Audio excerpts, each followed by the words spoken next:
दोस्तों, राबिया बसरी को इस दुनिया से गए हुए तकरीबन 1200 साल गुजर चुके हैं, लेकिन आज भी उनका नाम जिंदा है।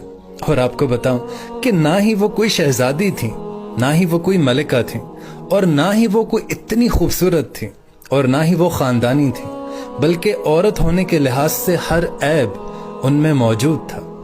और उनकी खास बात ये थी कि जब भी आप इशा की नमाज पढ़ती, रोजाना इशा की नमाज के बाद आप गुस्ल किया करती। गुस्ल करने के बाद आप अच्छा लिबास पहनती, अपने शौहर के पास जाती और उनसे पूछती कि क्या आपको मेरी ज़रूरत है।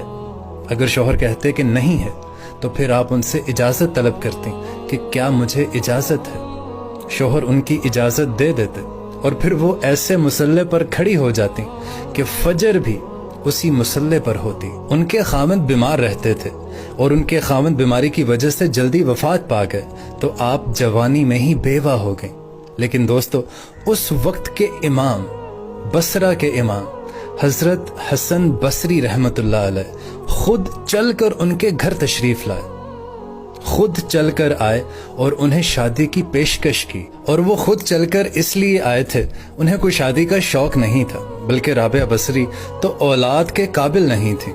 आप खुद चलकर इसलिए आए सिर्फ और सिर्फ उनकी नेकी और जो अल्लाह ताला से उनका ताल्लुक था कि शायद अगर मैं इन्हें अपनी बीवी बनाऊं तो मेरी भी बख्शिश हो जाए। इसलिए हजरत हसन बसरी रहमतुल्लाह अलैह खुद आपके पास चल कर आए और उन्हें पेशकश की कि राबिया, मैं आपसे शादी करना चाहता हूँ। और हजरत राबिया बसरी रहमतुल्लाह अलैह फरमाने लगी कि अगर आप मेरे इन 4 सवालात का जवाब दे दें तो मैं खुद आपसे शादी करने को तैयार हूँ। तो आपने उनसे पहला सवाल पूछा कि मुझे बताएं कि क्या मैं जन्नती हूँ या दोज़खी हूँ। तो हजरत हसन बसरी रहमतुल्लाह अलैह फरमाने लगे कि इसके बारे में तो मैं कुछ नहीं बता सकता।